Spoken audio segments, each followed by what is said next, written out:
There's a phone sitting somewhere in Mississippi right now, powered off in a family's possession, and more than a month after Nolan Wells was pulled out of the water, nobody with a badge has been allowed to look inside it. Stay with me through this whole thing, because I'm going to walk you through exactly what a phone like that can still say, even after someone tries to erase it. And by the end, I want to know if you think this delay is just how the system moves or something else entirely. Let's set the scene first, because a lot has happened quietly in the background while the headlines moved on to other things. Nolan Wells, 18 years old, went missing on the 4th of July after a 4th of July celebration on Horn Island off the Mississippi Gulf Coast. His body was found on the shoreline 2 days later, and even now, more than a month past that, with all the interviews, all the live streams, all the theories, there is still no official public answer for what truly happened to him. According to nearly every legal and forensic expert following this case, the single piece of evidence that could hold the most direct answers isn't a witness statement or a boat's GPS log. It's Nolan's own phone. And that phone still hasn't been forensically examined. Walk through the timeline with me, because the dates matter more than they look like they do at first glance. Nolan's friends had possession of the phone first on the night he went missing. His mother went and retrieved it from them that same night. She said publicly that when she looked through the Snapchat history for that day, there was nothing there. Nothing at all. I want you to sit with that phrase for a second before I move on, because empty isn't automatically suspicious. Plenty of people go quiet on social media in a crisis, but empty also isn't automatically nothing, and that gap is exactly the kind of thing a forensic exam exists to resolve one way or the other. It's the kind of detail that means almost nothing on its own and could mean everything depending on what a forensic exam eventually confirms, which is exactly why leaving it unexamined for over a month bothers so many people watching this case from the outside. On July 15th, both sides, the family and state investigators, agreed on paper to something that sounds straightforward: a joint forensic examination of the phone, conducted together, the state's own experts in the room at the same time as experts hired by the family, with the possibility of the FBI involved as well. That agreement is now over a month old, and as of this recording, it still has not happened. So, why the wait? There's an actual explanation on the table here, not just silence. Family attorney Ben Crump sent a formal letter to the Jackson County District Attorney offering 4 specific dates, a window between August 18th and August 21st for the joint exam to finally take place. In that letter, according to reporting from local station UKERG, Crump wrote that the family is eager to comply with the agreement from July 15th, that their experts are on standby, and that the family is ready to move forward this week. They've also asked for the examination to happen at a specific neutral location, the Digital Forensics Lab at Mississippi Gulf Coast Community College, rather than handing the device over to be examined without anyone from their side present. A specific window like that, 4 exact dates handed over in writing, is a very different posture than simply saying the family is ready whenever the state is. It puts a deadline in front of an office that hasn't had one until now, and it puts that deadline on the public record, which makes it harder to quietly let the date slip by without anyone noticing. Here's the honest way to read that. The family is refusing to turn the phone over alone, without their own people watching exactly what's done to it. You can look at that as a mother who doesn't trust the same sheriff's office that told the public there was no foul play within a single day of finding her son before a single forensic test had even been run. Or you can look at it as one more thing slowing down a process where every single week that passes makes the evidence harder to recover. You don't have to pick just one of those readings tonight. They can both hold up at the same time. And I want you telling me in the comments which one weighs heavier for you. Why any of this matters as much as it does comes down to a conversation I had with Jake Green, a digital forensics expert with a background in law enforcement who spent his career specifically on cases like this. I asked him to walk me through in real terms what a device like Nolan's could still be hiding. The first thing he told me stuck with me the whole rest of the conversation. These are teenagers on a boat, he said, and if they're anything like the teenagers he sees in his own cases, there's a good chance every one of them had an iPhone with them that day. iPhones keep a rolling internal record of roughly the last 30 days of device activity, application launches, communications, what was opened and when. We're now well past that 30-day window, which means, in his words, everything comes down to one question. Has this device been properly preserved by law enforcement, by the family, by anyone connected to a potential legal case since the day Nolan disappeared? If it has been sealed and untouched, there's still a real amount that can be recovered. If it's been left on, carried around, used normally, that window closes fast. 30 days might sound like plenty of time until you remember this case is already well past that point, which means whatever cushion investigators had at the start has almost certainly run out by now, regardless of who ends up holding the phone first. Here's the part that caught me off guard the most, and I think it'll catch you off guard too. Deleted does not mean gone. Green explained that iPhones keep a notification history separate from any messaging app, so even if someone deletes an entire Snapchat conversation, the operating system underneath it may still hold a record that a message came in or went out at a specific time from a specific contact. Snapchat specifically came up because everyone following this case has wondered about it, given how central the app has become to the story. Green's answer wasn't a clean yes or a clean no. He said flatly that over his career, he's seen periods where Snapchat's own servers held on to deleted data and periods where they didn't. And the same inconsistency exists depending on the exact phone and how it was used afterward.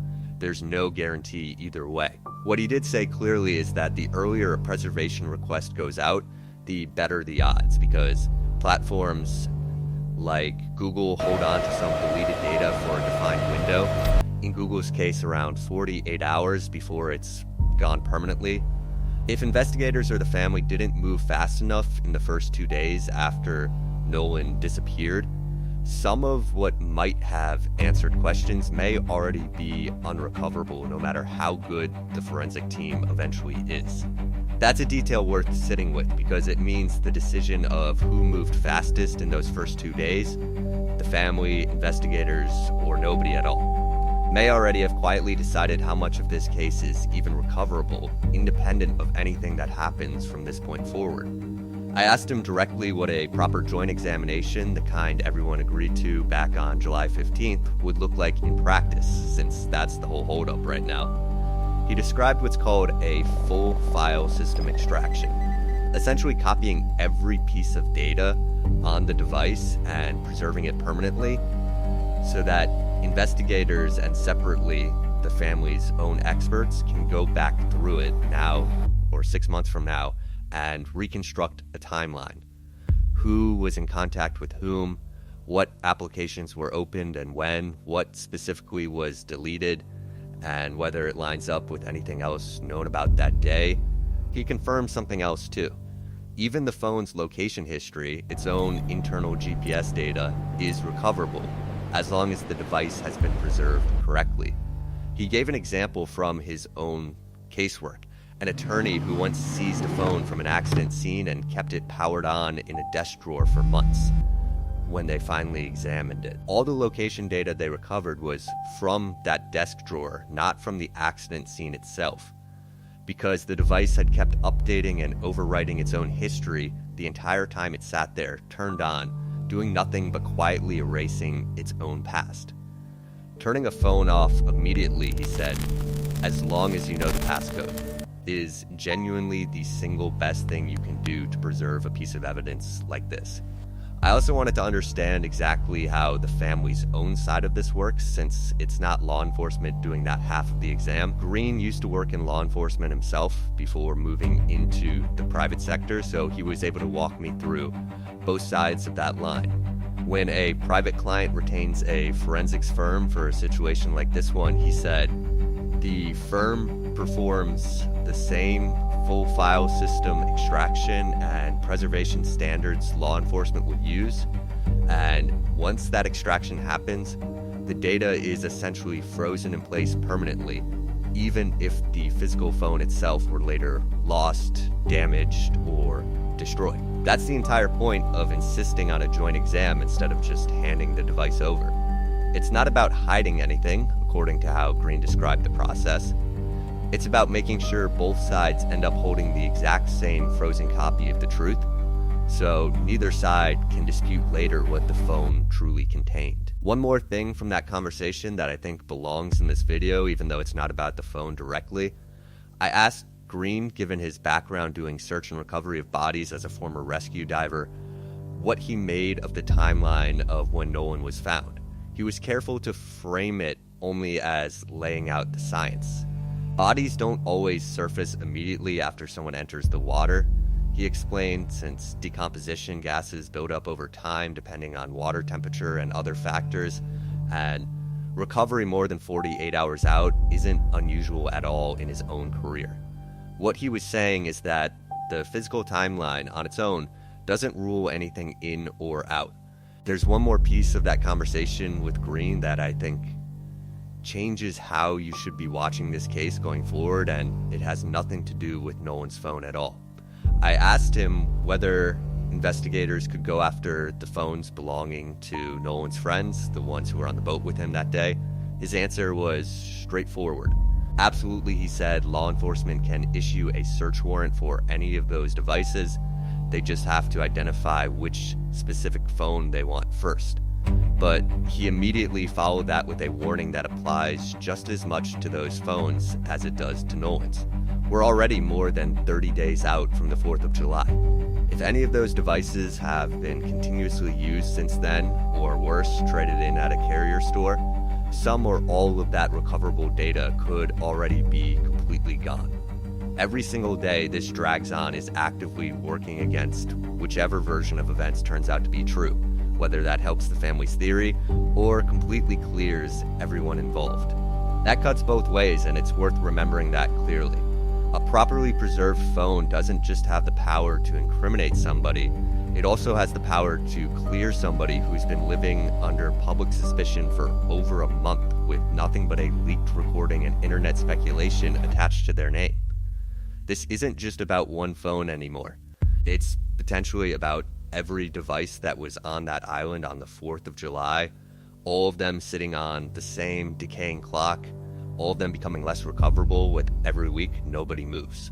Let's shift to the other reason this case has gone quiet over the last few weeks.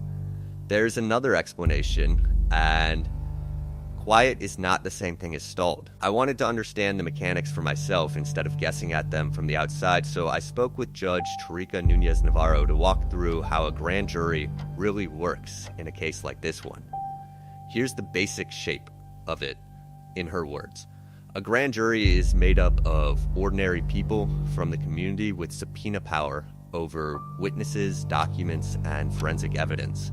And in this case, that includes the authority to pull Nolan's phone directly if they decide they need to. Judge Navarro told me she finds it a little unusual that law enforcement hasn't already taken possession of the phone themselves for safekeeping, though she was careful to add that every state handles this differently.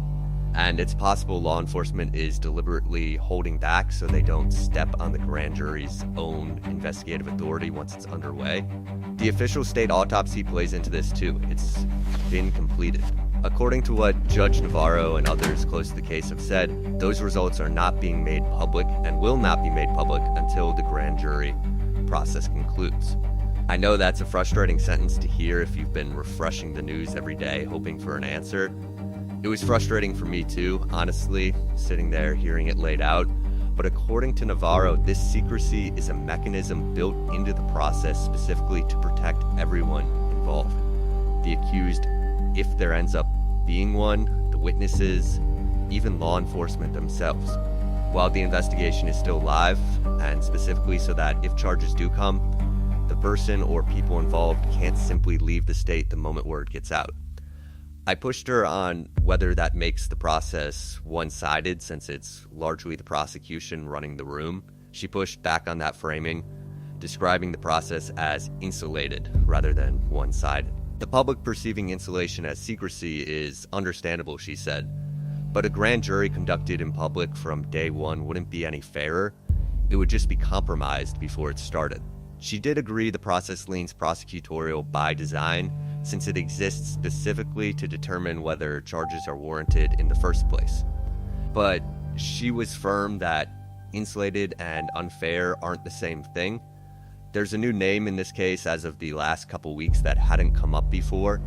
The NAACP is now formally involved with their own attorney reviewing the case independently. That's on top of Ben Crump representing the family directly. Whether that changes the pace of anything remains to be seen. But it does mean there are now multiple independent legal teams with their own investigators looking at the same evidence from outside the state's own investigation. That kind of outside scrutiny tends to change how carefully every subsequent step gets documented, simply because more eyes are now positioned to notice if something gets skipped or rushed. I asked Judge Navarro plainly what she makes of the case overall, since she's been following it the way most of us have from the outside. Her answer wasn't legal analysis, it was just honest. It's heartbreaking, she said. An awful, awful case. Hearing a judge, someone trained to stay clinical, about process and procedure, drop into a sentence that simply says something about how this case reads even from a professional distance. It's not just a legal file to her, it's the same weight everyone else watching this story has been carrying since the beginning. She noted that having attorney Crump involved raises the temperature of everything around it, because wherever he goes, he demands transparency. And that demand is exactly why there's so much public pressure around the grand jury right now. She also pointed out something that's easy to lose in all the noise, that whatever side of this you're on, if it were your own child, you'd be doing exactly what Nolan's family is doing right now. Asking questions, refusing to let it go quiet, demanding the process be thorough all the way through. I asked her directly about the criticism Ben Crump has taken throughout this case, since a lot of you in the comments on my last video brought that up yourselves. Some people think he makes too big a deal out of everything, that he escalates cases the moment cameras show up. Navarro's answer didn't try to talk anyone out of that opinion. She simply said, you can't really fault a grieving family for exercising their constitutional right to counsel, and to have someone in their corner making sure investigators cross every single procedural line properly. Whether his style rubs you the wrong way or not, she said, that's a separate question from whether the family's entitled to demand a thorough investigation, and they are. It's a distinction that's easy to lose once a case goes viral, because the loudest voices online tend to collapse a lawyer's style and a family's right to demand answers into the same argument, when they're really two separate questions entirely. She also touched on something I think gets lost every time a case like this goes viral. It's easy, watching from a phone screen, to want a definitive answer today, right now, this second. But grand jury investigations, done properly, take time by design, and that slowness is part of what's supposed to make the eventual outcome trustworthy rather than rushed. She was careful to add that patience from the public doesn't mean the family has to feel patient themselves. Grief doesn't wait for a legal timeline, but the process itself has to move at the pace that produces a result that holds up. It's a hard thing to hear if you're the one waiting on that outcome, but it's also exactly the kind of thing that separates a process built to survive an appeal from one built purely for speed. Tonight, as of this recording, this is roughly the shape of it. The phone multiple forensic experts agree could hold the clearest answers in this entire case is still sitting outside the reach of investigators more than a month after everyone agreed it should be examined, for reasons that are at least partially explainable and at least partially still unresolved. There's finally a specific 4-day window in August on the table to make that joint exam happen. There's a completed state autopsy the public still hasn't seen and won't see until a secretive but structurally protective grand jury process runs its course. A grand jury that already has the legal power to subpoena that same phone directly whenever it decides to. And now the NAACP has joined the family's own legal team, running its own independent look at the same evidence. One more set of eyes on a case that's had far too few of them for far too long. I want to leave you with the same question I've been sitting with since I finished that conversation with Jake Green. If that phone gets opened fully, properly, with nothing lost to time, there's a real question about what's really on it. Do you think there's something on that device that changes this case? Or do you think this ends up being exactly what it already looks like on the surface right now, and the real story was in the water the whole time, not in somebody's deleted Snapchat history? Either answer is uncomfortable in its own way, one because it means something was hidden and nearly lost to time, the other because it means over a month of public scrutiny may not change the outcome at all. Tell me exactly where you land on that, specifically in the comments, because I'm reading every single one of them tonight.